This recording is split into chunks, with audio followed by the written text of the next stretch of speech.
Coming to you straight from the Rio Grande and beyond. Broadcasting to the four corners of the globe. So grab your seat, your coffee, or your sundowner. Okay, everybody, here we go. On point, as always.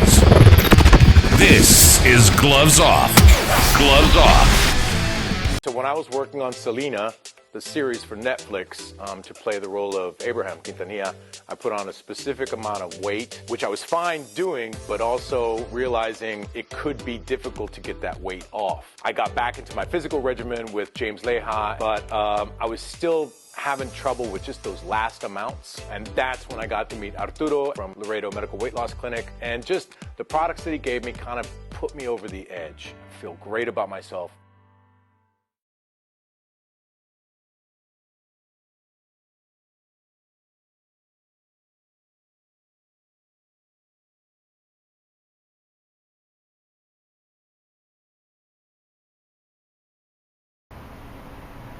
Hi, I'm Don McLaughlin. I'm a candidate for House District 80, which consists of Webb County, Uvalde County, Dimmitt County, Zavala County, Frio County, and Atascosa County. I'm also a small businessman, and I know what it takes to run a small business. And for too long, we've had too much government regulation coming into our small business and making it tougher and tougher for us to survive and get by. And that's one of the things I hope to change. Small business is the backbone of the state of Texas, and we need to make sure it thrives and that they have the support they need in government and less government regulation.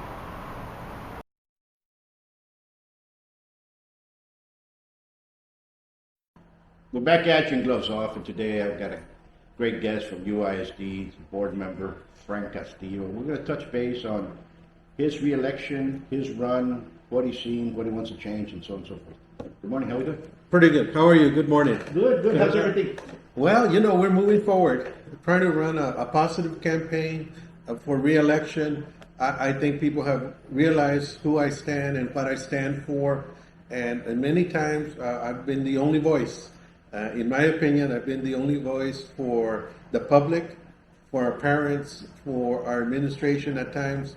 But most of all, most importantly, it's about being a good, ethical person. And I'm going to say that, you know, my record speaks for itself. Okay. I didn't know it was already that. It had already come up there for a re-election. 4 years. It's every 4 years, and I've learned a lot. But most importantly, what I believe very much is that the education that we give our students at UISD is second to none. I mean, I've just visited with a school conference last week in San Antonio, and still our academic standards are very good. You know, we have some great teachers. Yes. We have some great teachers. We have some great educators that are in UISD, and then we have some that are not, and that's like everything else. You know what I'm saying? And unfortunately, it happens in everything. And but you know, thumbs up for those educators that are in there doing it for the right reason, educating kids. That's what it's all about. It is. At the end of the day, that's what keeps us moving forward. Education. We have had many successful students leave the area, go to major colleges and universities. Of course.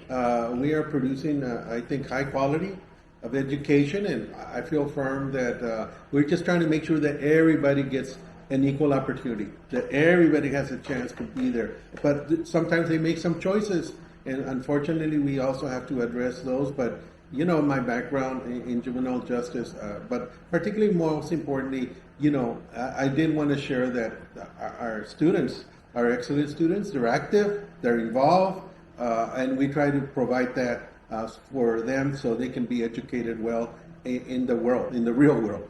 Absolutely. Now, here comes this. When you went in there initially for what? That you said, you know, I see something wrong. I see something that I can change. I want to do this. I think my experience can better. What was that? Well, there were a variety of reasons, but the most important one was because of my background in criminal justice, my background in the adult supervision of offenders. Coming out of prison, I would always find that they were lacking in education, all of them. They had issues with drugs, and of course, the education was a big component. Then I transferred over. I retired from the state service, state criminal justice department, and then I went into other duties that I had, continuing ed at TAMIU. I worked for the Diocese of Laredo, and I even worked for the city of Laredo as airport manager, security manager, when President Bush visited the airport. So I got first-hand knowledge of how things can be done well. At the end of the day, the most recent occupation I had, and I retired also from there, was a juvenile probation officer. And that really touched my heart. It really touched my heart because I saw where we could do better to help our students, to help our kids. And one thing that I was finding is that we were lacking in some social services. Now, this is not all UISD's fault. This is the community's fault. We're not doing enough for intervention and prevention program. And so that motivated me to say, you know what, I think the place where I can continue my public service, the community, to represent my area. And that's why I decided to go into the field of public service as an elected official. And I decided to run for school board.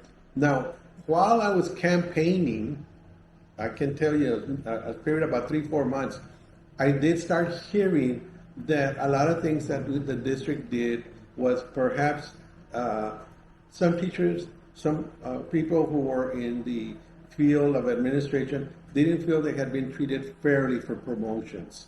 They felt that, hey, this is rigged, as you said, or perhaps we talked earlier about it. Well, it's not necessarily rigged, but at the same time, they felt that, they were not given an equal out chance. And there was a lot of favoritism, a lot of, what would you say, cronyism, or what would you like to say? Well, it's not necessarily all of it, but it could be a little bit of that. What I do at that time when I was coming in is that I was hearing people that quite literally just tell me, Mr. Castillo, the system is corrupted. And if you really look up at the definition of corruption, it really just tells you it's a dishonest system. Dishonest. Something askew or what have you found? Is it? Well, not exactly. Not exactly. It's done legitimately correct and all that, but people still continue to say that. So I have an opinion that I think not everything is corrupted, not everything is corruptible. I think there's still very good leadership in the district that do allow a fair and equal access to promotions and to upgrades and things like that. But obviously, people will feel that. They will feel that. If you're the applicant, you kind of feel that, but at the same time, it's very hard to prove. So I cannot say here, oh yeah, I found that. I did not find it because I thought everything is done correctly, is done the way it's supposed to be done. And of course, that's what I found. And anyway, that is in fact my campaign, that I want to continue to make sure that I'm the voice of a lot of people who come to me, because they do, and I appreciate that. Unfortunately, I'm one of seven. I'm one of seven in the board, in the school board. I think you know this already, Paul. You need at least 3 board members to agree with you to even put an item in the agenda. And so I can't do it just by myself. No, I understand. If everybody's ousting you, you're never going to get anything done. That's what people do not understand about politics. And you have to work with everybody to see if you can come to a fair ground. Exactly. And that's what it's supposed to be for, right? Mm-hmm. But going back to what you said about the criminal justice, coming back about the youth and the drugs and everything else. Last year we had an incident that was close to heart, and we started looking and see, because I saw a lot of things that went wrong. Okay, a lot of violations of civil rights of the youth, parents, and this was coming from the police department. And then I started researching. We had extensive conversations with you and with the remainder of the board. And I did a research, and it came out that UISD had become, not by choice or not by act, it just became what they call a school-to-prison pipeline district. And I saw a lot of wanting to change. I saw the board member Molina and you guys trying to change it. How can we change that? So I think the realization of that is there. The first thing is we realize the problem, let's find out solutions. And I think those solutions have been ever so going forward, okay? But I see a lot of wrong, and everywhere there's wrong, and who am I to say that? I'm not trying to judge anybody, okay? Sometimes what I'm looking at and what I'm seeing is you have the board like you all, and you all make decisions, and you have, it's kind of similar to being the micro and the macro being the city of Laredo, and it's the same things happening. You have the board here that says certain things. You have a superintendent, which we can say is similar to the city manager, and then you have all the different directors of all the different departments. Something happens, the board says, hey, what's going on here? Everything's fine. The director says everything's fine, but the problems still continue.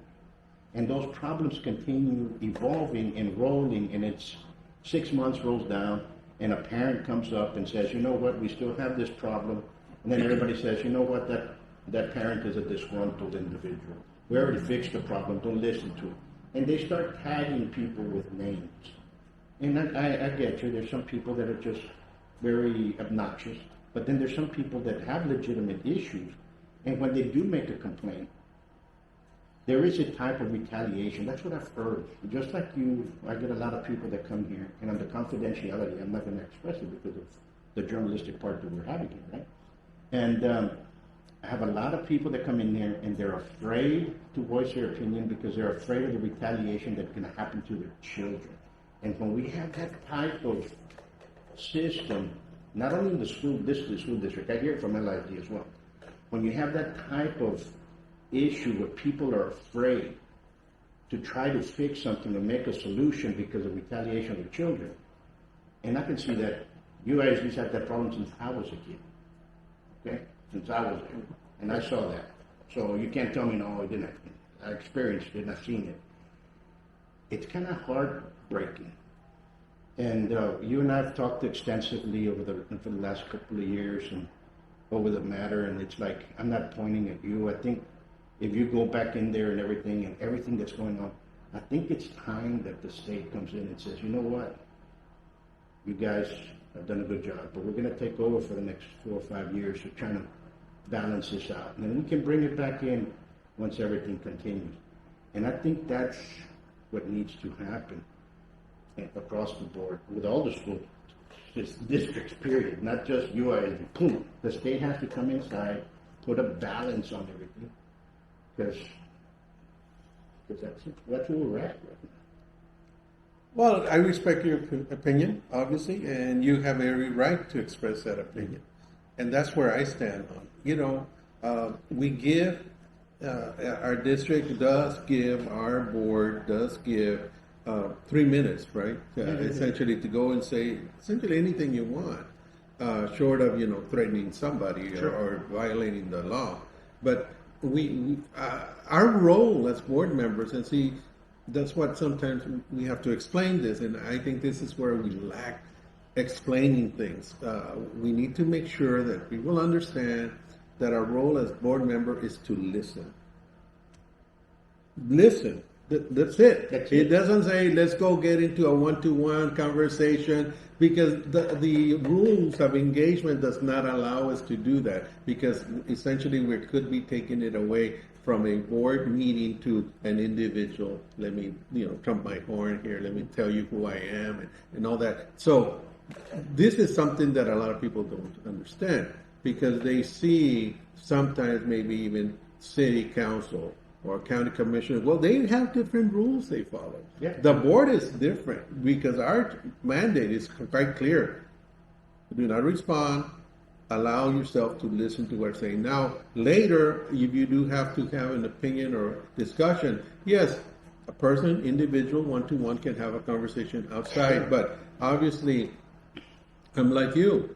I'm very careful not to divulge confidential information, not to divulge things that might be of personal nature. I mean, we have that also safeguard that you wouldn't want me to go and say, so-and-so told me, and look at this. Now, the times that I've done that, if it has ever happened, I have received permission, or they have literally come and say, well, I want you to do something. And boy, I have to be careful, especially when it comes to a child. Yes. We have FERPA regulations. It can't just be, well, I told you, but then now I figured out it's so and so. No, you, the parent, has control of that communication. And that's what I'm referring to many times, that, you know what, people, I think we do have a duty to explain more things about what we do, and which is exactly what I've been trying to do. That's why I'm being, in many ways, challenged, because I've been saying, hey, no, let's put it out there. Let's see, let people know where we stand. You know. And that's one thing that sometimes can cause some consternation among some people. Absolutely. You know, here in here, what we do here in the business that we have, every day since the start of school, if I do not get one or two calls because somebody's child is being bullied at one of the schools, regardless from elementary school to high school, is a day that's good. But I get calls left and right. And I tell you, and I tell the parents, martial arts is not the solution. If your child is being bullied, martial arts might not be the solution. The solution is you have to do it. So I try to educate the parents of what they need to do. Mm-hmm. Mm-hmm. You don't go and yell at somebody on Facebook. You don't go and call the teacher and yell at her at the teacher. I already did what I did, and that's the end of the story. No, you have to follow it up. You have to follow it up with a paper trail, because there's laws for that. Either at one time they would remove the bully from the situation, okay? Now they can remove the bullyee and the bully, regardless of which one. They can remove them from the school, literally, replace them to another school within the district. That can happen. Now, that's by law. Now, what happens is it's not followed. The parent goes, and I usually tell them, you go and you talk to the teacher, you make a memorandum, send her an email, or send her and the principal a letter. Let them know that this happened.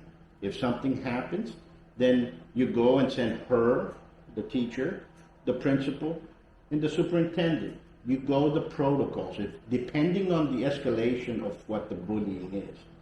If it's whether it's cyberbullying or whether it turns into a physical altercation, have that down. Because eventually, if what happens is you're bullying this kid a lot, that kid's going to snap and turn around and going to hit you. It's going to happen. It's regardless of, it's what's going to happen. And when that happens, the school district comes in and says, you know what, you're the problem. And that kid that was being bullied for the last 2 years is now at Step Academy or at Lada Academy, is now in Juvie Hall because he snapped. So now you put him in over there, and now you turn the good kid back. And that needs to change. But parents need to understand that there's a protocol. And when you do that protocol, does not mean that it's a disgruntled parent. It just means that they're following steps in the protection of their child. If we're for the benefit of the children and so on and so forth, that should be priority number one. I tell this to people. I've seen, I've watched, I've experienced this bully-proofing a school, and we're against bullying is the biggest hogwash lie that I've ever seen in my life. They could care less. Okay? Paul, you might have teachers that say, well, this... Paul, I understand your point of view, your reasoning. At this level, what can we do? What do we do now? I'll tell you what, because I just want to make sure people realize, when it comes to bullying, I think a lot of us have felt it, but, we handle it or one way or another. Since I was a kid, wore glasses. Me too. And I was 4 eyes. I mean, it was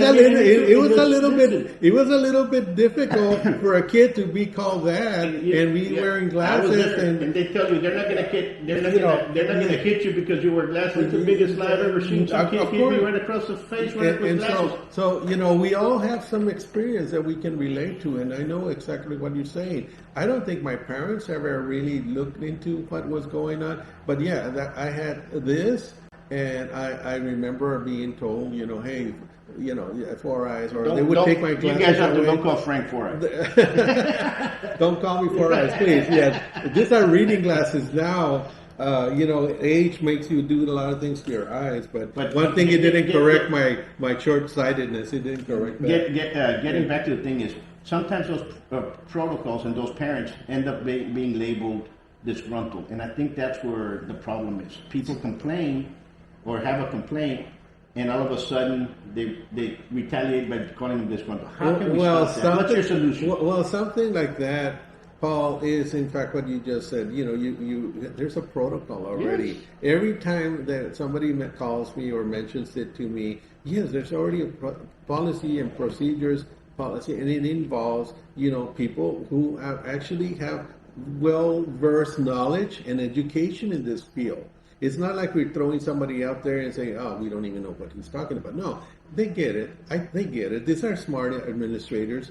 They're at a point where they want to try to see how they can resolve an issue, because that's all they're doing. They're troubleshooting, trying to figure out. And I bless their soul. I think they try to do their best. But let me tell you what, this matter comes to the board, and the way I get called, yes, like you said, somebody would call me and share with me, and I would refer them if they find that if we've done something wrong, first of all. There's a grievance process, right? Sure. They have to do that, like you said, a protocol. That way we have things documented. Now, at some form or level, is it is it a disciplinary issue? Is it an educational business issue? Because, again, at the end of the day, we're here for education. But let me take you to the board level. One of the things that we have as a responsibility to the board is, of course, that we look at the budget, that we fire the superintendent, that we address the accountability of that we maintain some sense of our objectives and goals as a district. And fourth is, of course, our academic centers, that we have a constant monitoring tool in place. But the fifth one that we know, and this might be an education to a lot of people right now, is advocacy. Advocacy to reach out to the community to let them know what's happening in our district. It also means advocacy for our student, for our parents, for even our employees. Absolutely. And so somewhere along the lines, we try to hear everything. Now, I'm the type of person that I'm going to hear everybody. That's why it takes so much time and effort to actually hear all that. But at one point, I have to essentially transfer this to the administration and let them work it out and try. But yes, parents can reach out to me and I will direct them how to handle things. But sometimes that's all they want to do. They want to vent. I'm sorry to say. Sometimes they do. But sometimes I can at least guide them. This is what you need to do, which is what I'm there for, And going back to the same thing, of all the parents that call, maybe you might get 2 kids that actually come to class. Because a lot of people just want to vent. They want to find out what to do. And I think we have to do that. And as educators and as people that are out there educating, we need to understand that sometimes that's the only thing that happens. And there's no cross boundaries of a kid that was walking down the block being bullied, gets into the scuffle with a bully away from school grounds, gets arrested the following day. So that's overstepping of bounds. My main thing is on that horrible incident that occurred last year in Uganda. I don't want that to be repeated anywhere. I don't think anybody does. But we are so I've been looking at it, and I've been talking to people, not only here in legislation, of how we can bring that back. There's some people that want to do a universal or like a state police for education. I don't think we need another police department. Back in the 80s, when I was in school, we had the sheriff's office of Winslow. The sheriff officers were the ones that, deputies were the ones that were guarding us in school. The sheriff is the highest law enforcement agency in the county. The state. In the county, in each county. Yes, but because of the state. Yes, yeah, but I don't know why we don't have the sheriff's department actually guarding all the schools. You understand what I'm saying? It brings down budget. We don't have to pay all the many cars. We don't have to bring all that stuff down. We bring that down. We actually pay security guard. So I'm in the advocacy here. Let's bring down one person, because they have a SWAT team that's very efficient, to take care and mandate everything that needs to happen, instead of having the cluster that occurred in Alexander a couple of months ago, that every police department, including tick riders and border patrol and the space force was there. You know what I'm saying? I mean, that's all we needed. And it just took one person to tell somebody else to tell Yes. somebody else, and before you know it, every husband, every father, every mother was there, And and it created, in my justice. opinion, a situation where we had it done, covered. We were looking at everything, but then now all of a sudden we got another law enforcement officer, and it was very difficult. But you know, understand what I'm what saying? I understand, yes, what I That understand one person happened. taking care of the whole entity. Well, what happened is that one person started to say something, and it just triggered to another person. All of a sudden, you know, they're gonna complain that already somebody. I don't want to say it. You know, they add more than what's really happening. What I sense, what you're telling me, and what I understand is, look, parents, and I'm speaking particularly to parents, we already have counselors in every school to help a child, Yes. to help a student. And we will do that in a mental health capacity. And if they don't, now your role as a parent is to make sure that something did come up out of that relationship with that counselor. Of course, if it didn't work out that way, well, then parents should go to the next level and say, hey, we want some help. My son is doing this. My son is doing this at home. Bring the awareness to the school and say, I want you to help me with this. Now, at the end of the day, overall picture here, Paul, the whole state of Texas, and it's not us, is never to criminalize any behavior of a child. It should never go to a criminal. So our police force is there to protect those matters of like Uvalde. Yes.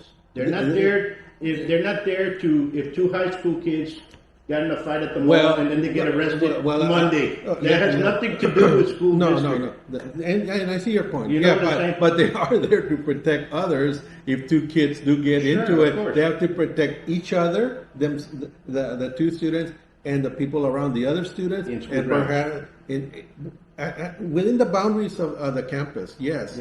And which is a whole other topic, right? When you're outside the campus, Yes. we have no regulatory power to say, Well, you they know, have to. but at the end of the day, there's law, of course, Yes. and there's prior views on that, legal consequences. Again, I'm not speaking as an attorney. And by the way, these are my personal views, my Yeah, comments. so this is not a board comment. No. I'm representing myself only. At the end of the day, you know, what happens outside the campus boundary, we'll acknowledge because if it involves our students, but at the same time, it really depends on what is found.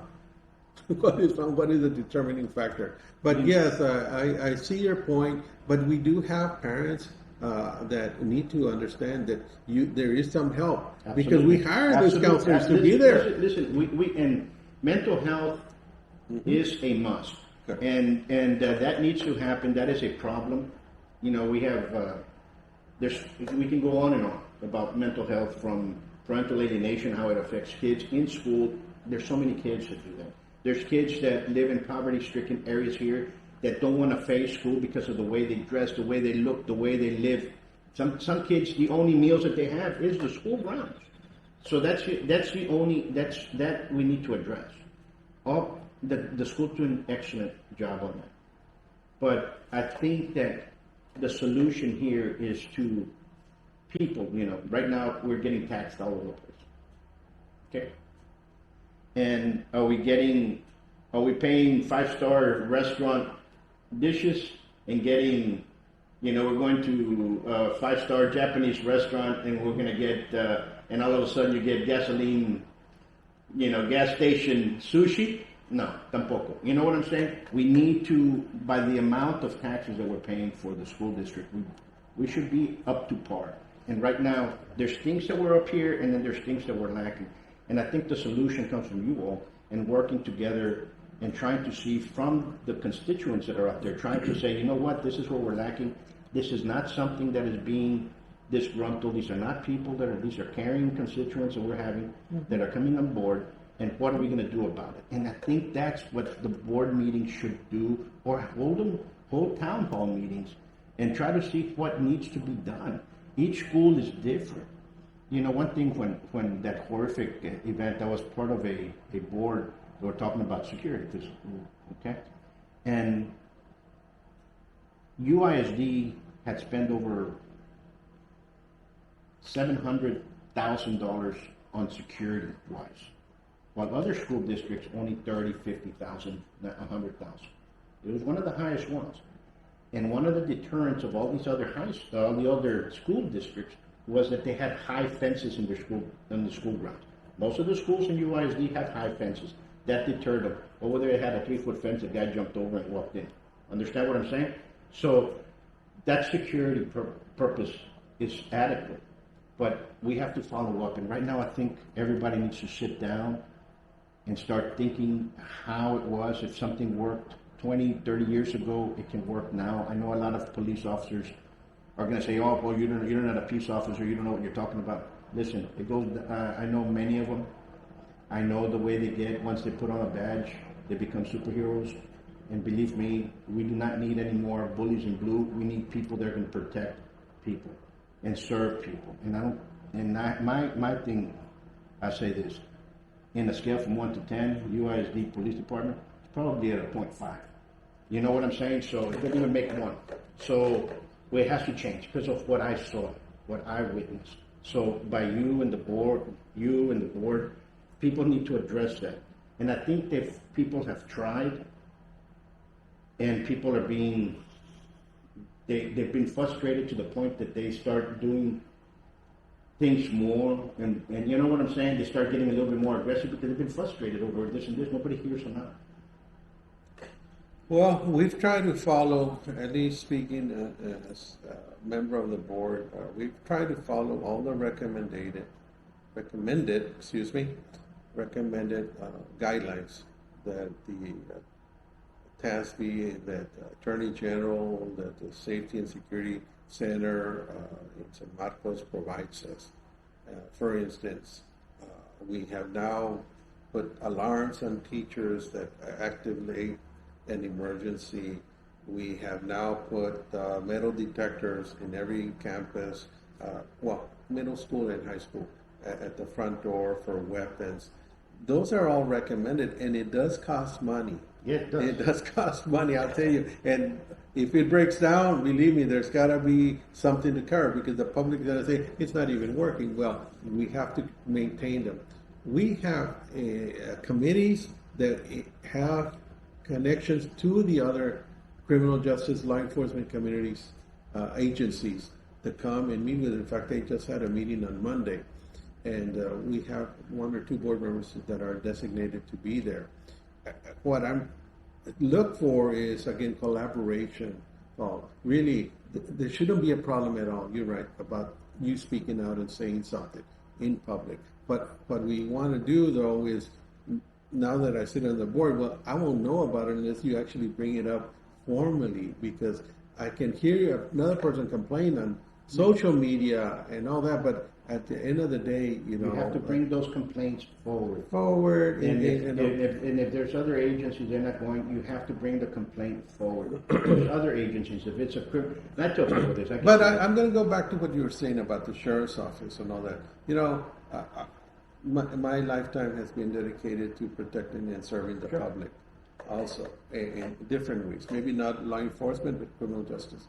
The sheriff is also a phone call away. Yes. For everybody, the chief is only a phone call away, and you will see who's the chief is responding. not in the phone call away. I've tried calling the chief many times, Okay, and well, he's never like I said, responded. I don't even know. But Do we have a chief? But officially, well, You know what I'm saying? Yeah, we never called. To this day, at Salazar, what's his name? Salazar. Well, you never called. Well, I'm talking about also the Laredo Police Department chief. Now, That's another one. I'm telling you that even I would call, and whatever the case might be, really. The sheriff's office would be the one that should take care of it. That's what I'm saying. That we do need. Going back to that, we do need to have one centralized department to take care of this. And not have everybody running around like if it's one. We saw the same cluster. I think from that incident we have learned, and I say we, because obviously as a school board, but only also as a district member, I'm a constituent as well to the police department, to the city, to the county. Yes, I would like to see more collaboration, but I think it was really a wake-up call. about how things should be done. Only, but we were prepared to an extent. We did handle it the way it would have been, but it was because people start their own rumors, I guess you could say it. They start their own thinking, and it's like every single item is reviewed to make sure that we have covered our bases. Nothing is left unturned because that's what we have staff for. Now, I'll say this because I think it's important. You know, a teacher has a role in the classroom. Even as a board member, I have no authority to go tell her how to teach, or him how to teach, or even a school principal or a parent. Yeah, the law. You're the teacher. They have the state gives them that authority. Even me, I cannot go tell a principal do this. Now, can it happen? It could be suggested perhaps or in conversation. But other than that, my last thing is I don't want to micromanage either. If I add another point of view that it's not going to get That's what the superintendent's supposed to be for. These are the problems that are coming up. This is what's going on. Superintendent's supposed to take care of it. And then he's supposed to direct it to all the different directors of the different departments. And that's the way it goes down. It's like but saying this, and it's not. I'm going to give you a really personal view here, okay? And it's like somebody coming into your business and telling you, teach it this way. Yeah. Because I know me. No, because I know better. I saw it on YouTube, and I saw that this is what they're doing. I want you to teach it. The response would be, show me, prove me. Of course. Prove me. And if it is done, I would adapt to it. And I'm a person that's always constantly learning because things change. Exactly. And things change in life. And you know what I do? I look at every Friday, Saturday night. You look on YouTube, TikTok, and everything else, and they have fights from Laredo, how their people are fighting in the streets. People for looking. I study every single thing because those are the attacks that you have to teach your students in real life. And in real life is going to be happening out there, not this fantasy stuff. So that's what I'm looking at. That's what I'm studying, and I study the fights from around the world. I'm continually doing that. And the state, besides other things, through Texas Education Agency, tells us also what to teach. Yeah. It tells that teacher what to teach. The principal. So they are getting that micromanaged. That sometimes we believe that they have all the autonomy. No, they don't. No, they're told, I need you to teach at this and this, and I want you to get it great this level. There's tremendous pressure. So that's why I really think that we're doing a great job because we're allowing our teachers to function and not be micromanaged, and they're doing what they need to do. Our principals are handling day-to-day matters that sometimes we don't even can imagine how many they might get. And so the district is moving forward. It's doing what it has to do academically and with our missions and objectives. Yes, we do have some things that need to be worked out better. And, I'm going to be there, hopefully, to continue to address this with our families, with our community. Now, with the 4 years that we're here, I'm also, here's one. I'm also one that wants term limits.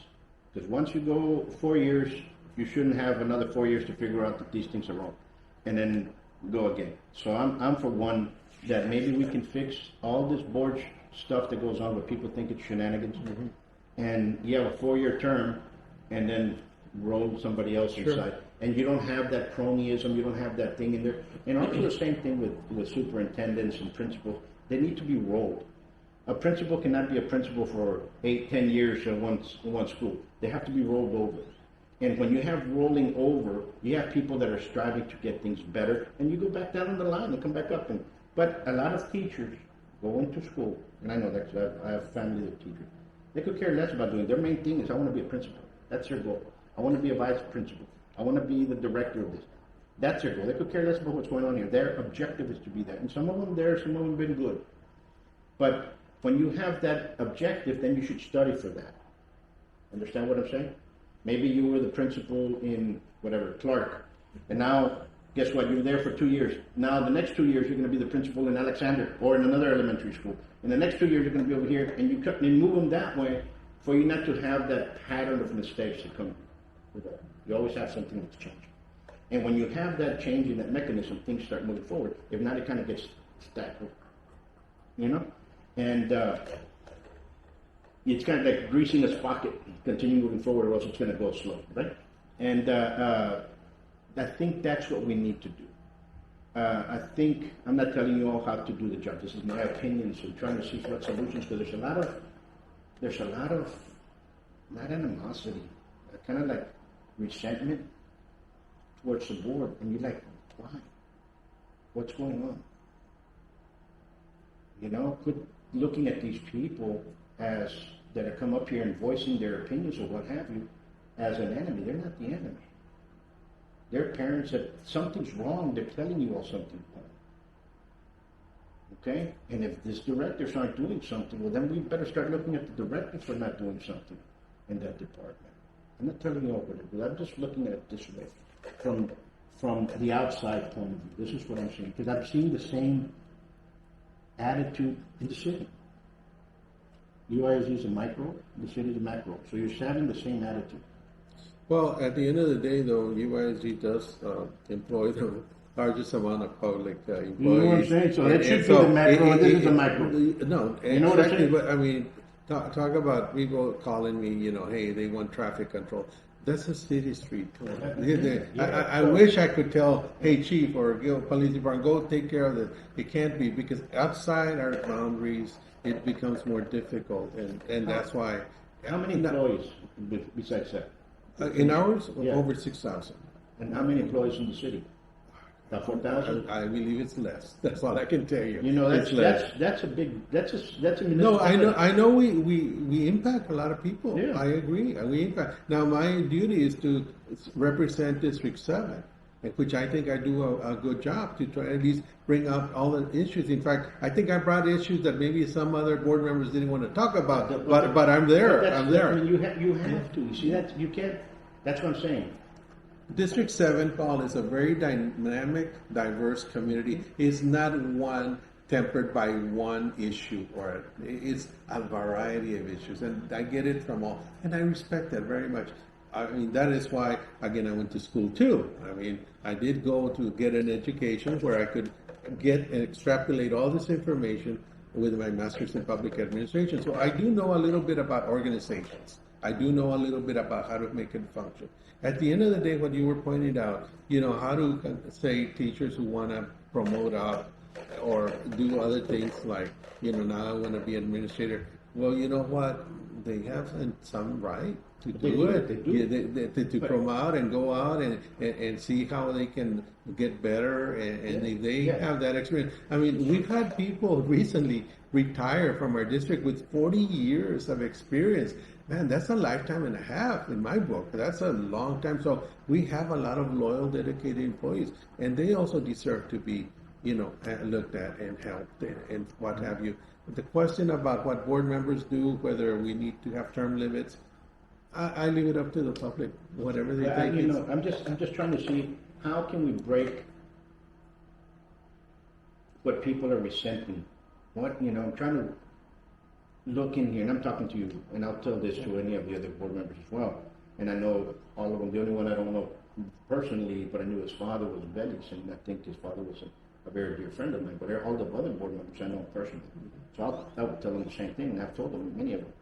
I think we need to get back to the basics. And that's my opinion. And try to see why people are being that disgruntled.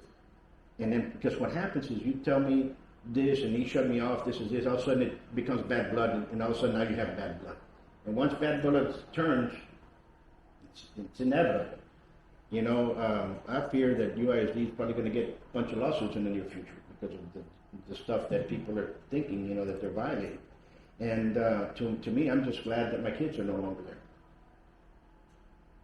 Very difficult. You know what I'm saying? For some, Me, I'm glad that they got their education, and I'm glad that they're out, because I see that retaliation. I've seen it, and they do it openly, and I don't. To me, I'm not really okay. So I don't buy it. I do buy the school to prison pipeline. It is still there. I think there's changes, but I think the changes towards that have to come by the state legislation. It can't be by school district. It has to come from state to change certain laws and certain policies that cannot be mandated on the school district. Understand those laws have to be enacted to save that. If not, then we're going to have the same problem. I don't think we need to, or at least in what I've experienced, I might not like the decisions either. I'm like you, very critical, especially very critical of myself already. And so I know that what I've seen in the district, I don't think we've circumvented any laws whatsoever, or done something to say, let me just do it because, I want to do this. I think we already have the guidance and we have the law, and I'll say specifically of teachers. Teachers, we cannot go in there and tell them how to teach things. We can tell them what to say, but not how to do it. And so I'm taking you that way because I think that's where it starts. Parents will always have a question about a grade. They have a question about things that have been done in a school setting, and that's where we try to remedy things. And I can only offer that. I'm talking about the issues towards the criminality things. Kids being pushed into a penal system. I mean, you got kids right now that are 17 years old, 18 years old, that are seniors that are being sent to Webb County because of the stuff that they did young. When they were in grade school, they were sent to juvie or Step Academy. Then they were sent to juvie. Then it continued. Then things progressed. Now they're being sent to Webb County. That's the cycle. That's what I'm against. Yeah. Everything else in education, you want to teach somebody how to 2 + 2 = 4. It has to be done that way anyway. But I'm talking about the disciplinary, and I'm talking about the overstepping of the bounds, and I'm talking about the violation of civil rights for our youth and for parents by our police. And that happens. Yeah. And we have to understand that that's occurring, and we have to say, you know what, let's nip it in the bud. It's not about policies. It's not like, oh, if you don't do this, I'm the... No. Please, let's get back to the basics. It's very difficult at times, Paul, that but I will tell you that, as long as I'm there and doing what I have to do, I will always remain objective to listening to everyone's view and opinion. Because I might not agree with everything that the person is saying, but I will definitely be objective and not be biased, and that's why I have to be careful. And when I do respond to something, in that even board meetings or even one-to-one, that I not be considered, already biased because I hear something. So I remain objective. I have to remain afar to try to help others. And you can understand that at my level, I have to make sure that parents always feel that they can reach out to me. Yeah, absolutely. And folks, we're here, we're just talking about issues that occur during the school district. And the reason we're talking about it is because both of us get calls. People want answers. I just hear them out and try to lead them to one of the school board members like I've done in the past.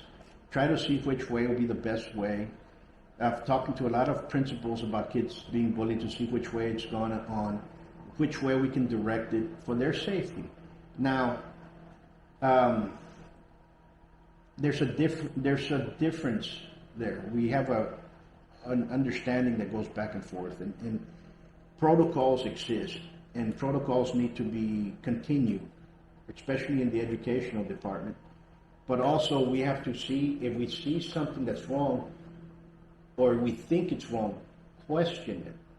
But don't get mad at these individuals that are in there, because they have to do their job. Maybe they do not know that they're doing something wrong, and all of a sudden now that is brought forth, and they say, okay, let's change the way we're doing things.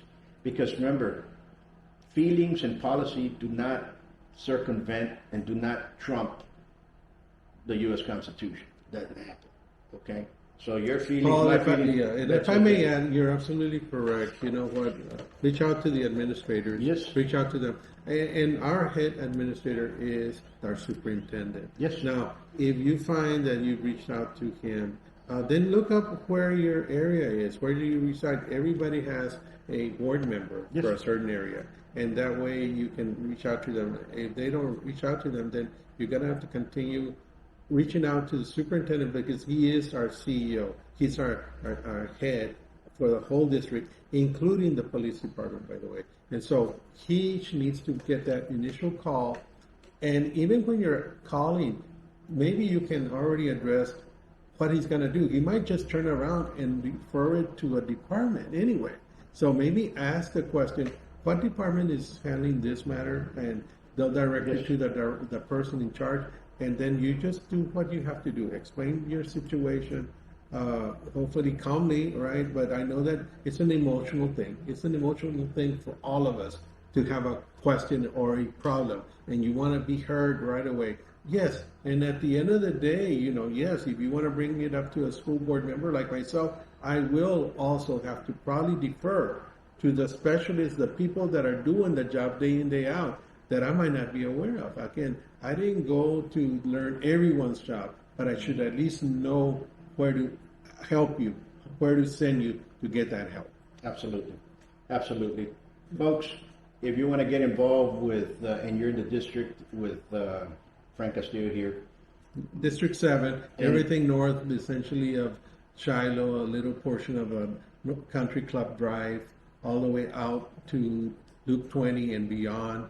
And schools include Roberto Santos Elementary, Malakoff, San Isidro Elementary, Borchers, Alexander 9th grade campus, on and on. Elias Herrera United High School 9th grade campus as well. So yeah, those schools, that area, referring to the area, if I can ever be of help or assistance, you can reach out to me.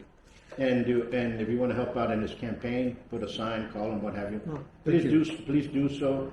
And we're just here, like I said, we're just talking about some of the issues that are going up there and see how we can do it, because there's solutions that need to be done, not just bring them out. And I don't have the solutions. I think we need to sit down with a bunch of people to kind of see where and pin them all out. See, this is a problem. Let's see how we can address that problem. But right now, the problem of maybe one department that overheads the whole school districts, I think that needs to occur. That's my main goal for security wise. Until next time, thank you for coming. You're welcome. Thank you for inviting me. No, really appreciate being here. And folks, you all stay safe. You all be safe. Until next time, God bless you.